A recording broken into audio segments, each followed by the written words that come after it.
भगवद गीता 4 अध्याय का शेष बार हिंदी में सुनिए।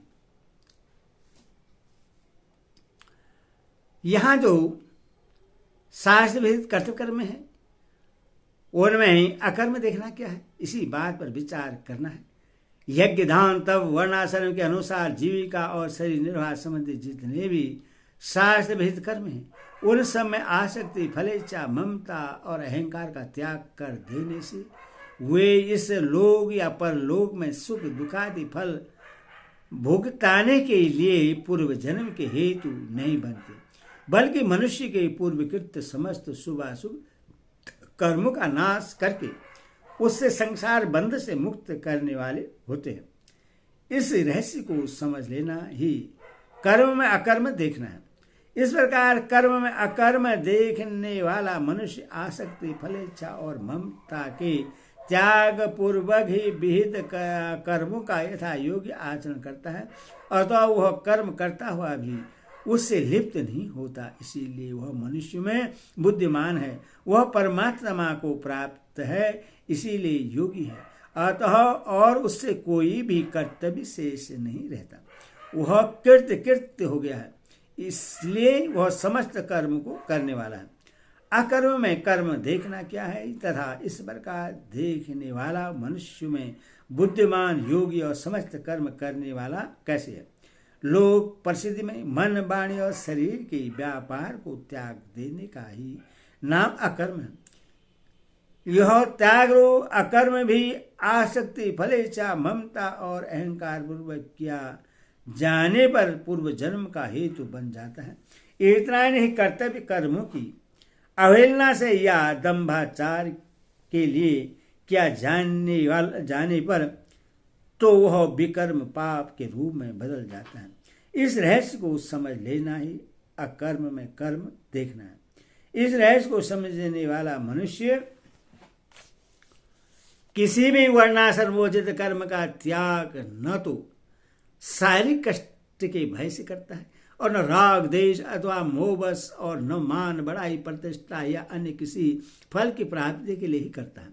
इसीलिए वह न तो कभी अपने कर्तव्य से गिरता है और न किसी प्रकार के त्याग में ममता आसक्ति फलेच्छा अहंकार का संबंध जोड़कर पूर्व जन्म का ही भागी बनता है। इसीलिए वह मनुष्य में बुद्धिमान है, उसका परम पुरुष परमेश्वर से संयोग हो चुका है, इसीलिए वह योगी है और उसके लिए कोई भी कर्तव्य शेष नहीं रहता। इसीलिए वह समस्त कर्म करने वाला है।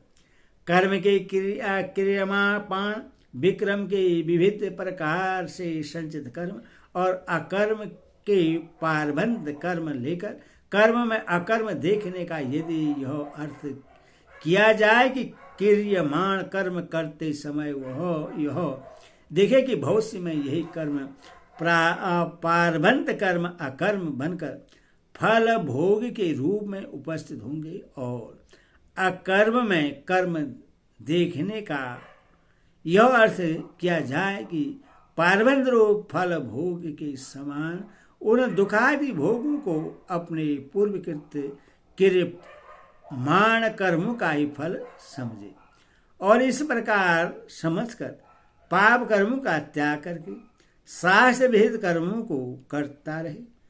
जो तो क्या आपत्ति है, क्योंकि संचित क्रियमाण और पारबंध कर्मों के ये ही 3 भेद प्रसिद्ध हैं। ठीक है, ऐसा मानना बहुत लाभदायक है, बड़ी बुद्धिमानी है, किंतु ऐसा अर्थ मान लेने से कव्योपयंत्र मोहिता गहना कर्मणो गति हो यज ज्ञात्वा मोक्षे शुभात सयुक्त हो केतसन कर्म कृत हो रमा हो पंडित हो बुद्ध नेह किंचित करोति सह आदि वचनों की सगति नहीं बैठती।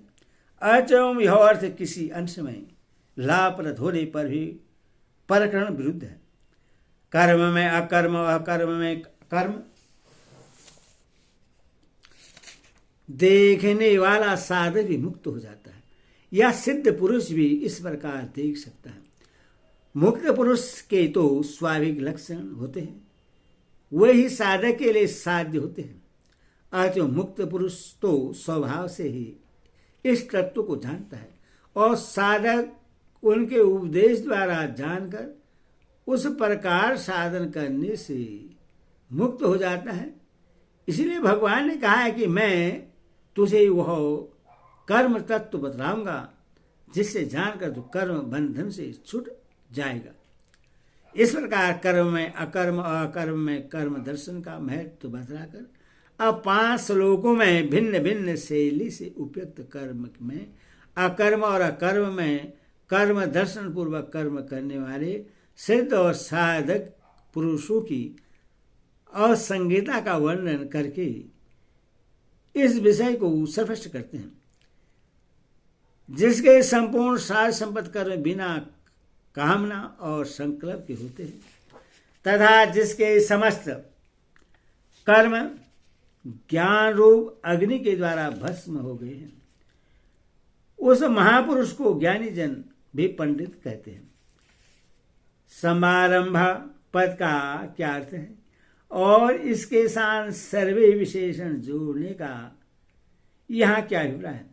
अपने अपने वर्णाश्रम और परिस्थिति की अपेक्षा से जिसके लिए जो यज्ञ दान तप तथा जीविका और शरीर निर्वाह के लिए योग साथ सम्मत कर्तव्य कर्म है, उन सब का वाचक यहाँ समारंभा पद है।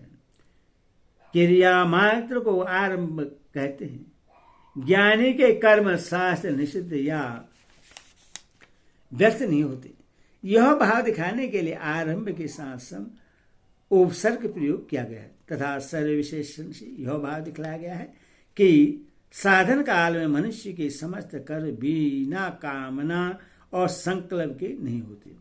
किसी किसी कर्म में कामना और संकल्प का सहयोग भी हो सकता है, पर साधन करते करते जो सिद्ध हो गया है उस महापुरुष के तो सभी कर्म कामना और संकल्प से रहित ही होते हैं। उसका कोई भी कर्म कामना और संकल्प से युक्त या शास्त्र विरुद्ध नहीं होता। काम संकल्प वर्जित इस पद में आए हुए काम और संकल्प शब्दों का क्या अर्थ है तथा इनसे रहित कर्म कौन से हैं? स्त्री पुत्र धन मकान मान बड़ाई प्रतिष्ठा स्वर्ग सुख आदि इस लोक और परलोक के जितने भी विषय पदार्थ हैं उनमें से किसी की किंचित मात्र इच्छा करने का नाम काम है तथा किसी विषय को ममता अहंकार राग देश रमणी बुद्धि से स्मरण करने का नाम संकल्प है। कामना संकल्प का कार्य है और संकल्प उसका कारण है। विषयों का स्मरण करने से ही उनमें आसक्त होकर कामना की उत्पत्ति होती है।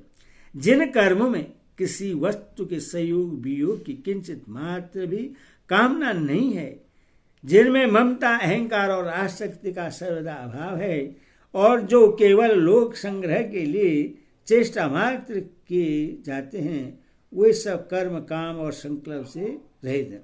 उपयुक्त पद में आए हुए संकल्प शब्द का अर्थ यदि स्फुरणा मात्र मान लिया जाए तो क्या हानि है?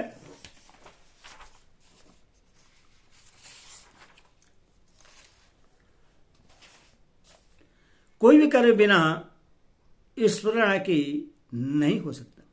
पहले स्फुरणा होकर ही मन वाणी और शरीर द्वारा कर्म किए जाते हैं।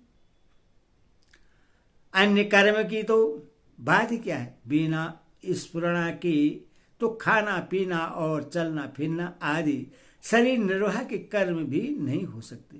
फिर इस श्लोक में समारंभ पद से बतलाए हुए शास्त्र कर्म कैसे हो सकते हैं? इस कारण यहाँ संकल्प का अर्थ स्फुरण मात्र मानना उचित प्रतीत नहीं होता। ज्ञानाग्नि दग्ध करवाण पद में ज्ञानाग्नि शब्द जिसका वाचक है और उसके द्वारा कर्मों का दग्ध हो जाना क्या है? किसी भी साधन के अनुष्ठान से उत्पन्न परमात्मा के यथार्थ ज्ञान का वाचक यहाँ ज्ञानाग्नि शब्द है। जैसी अग्नि ईंधन को भस्म कर ढालता है, वैसे ज्ञान भी समस्त कर्म को भस्म कर देता है। इस प्रकार अग्नि की उपमा देने के लिए उससे यहाँ ज्ञानाग्नि नाम दिया गया है। जैसे अग्नि द्वारा भुने हुए बीज केवल नाम मात्र के ही बीज रह जाते हैं, उनमें अंकुरित होने की शक्ति नहीं रहती, उसी प्रकार ज्ञान रूप अग्नि के द्वारा जो समस्त कर्मों में फल उत्पन्न करने की शक्ति का सर्वदा नष्ट हो जाना है, यही उन कर्मों का ज्ञान रूप अग्नि से भस्म हो जाना है। यहाँ बुधापद किनका वाचक है और उपयुक्त प्रकार से जो ज्ञानाग्नि दग्ध कर्म हो गया है उससे वे पंडित कहते हैं। इस कथन का क्या अभिप्राय है? बुद्धा पद यहाँ तत्व ज्ञानी महात्माओं का वाचक है और उपयुक्त पुरुष को वे पंडित कहते हैं। इस कथन से उपयुक्त सिद्ध योगी की विशेष प्रशंसा की गई है। अभिप्राय यह कि कर्मों में ममता, आसक्ति, अहंकार और उनसे अपना किसी प्रकार का कोई प्रयोजन न रहने पर भी उनका स्वरूपतः त्याग न करके लोक संग्रह के लिए समस्त शास्त्र विहित कर्मों को विधि पूर्वक भली भांति करते रहना बहुत ही धीरता, वीरता, गंभीरता और बुद्धिमत्ता का काम है। इसीलिए ज्ञानी लोग भी उससे पंडित, तत्वज्ञानी, महात्मा कहते हैं। जो पुरुष समस्त कर्मों में और उनके फल में आश्रित का सर्वदा त्याग करके संसार के आश्रय से रहित हो जाता है और परमात्मा से नित्य तृप्त है, वह कर्मों में भली भांति भरता हुआ भी वास्तव में कुछ भी नहीं करता। समस्त कर्मों में और उसके फल में आश्रित का सर्वदा त्याग करना क्या है? यज्ञ, दान और तप तथा जीविका और शरीर निर्वाह के लिए जितने भी शास्त्रविहित कर्म हैं, उनमें जो मनुष्यों की स्वाभाविक आसक्ति होती है, जिसके कारण वह उन कर्मों को किए बिना नहीं रह सकता और कर्म करते समय उनमें इतना संलग्न हो जाता है कि ईश्वर की स्मृति या अन्य किसी प्रकार का ज्ञान तक नहीं रहता। ऐसी आसक्ति सर्वदा रहित हो जाना, किसी भी कर्म में मन का तनिक भी आसक्त न होना, कर्मों में आसक्ति का सर्वदा त्याग कर देना है और उन कर्मों से प्राप्त होने वाले इस लोक या परलोक के किसी भी भोग है, परलोक के जितने भी भोग है, उन सब में जरा और ममता, आसक्ति और कामना का न रहना, कर्मों के फल में आसक्ति का त्याग कर देना है। हरि ओम तत्सत। हरि ओम।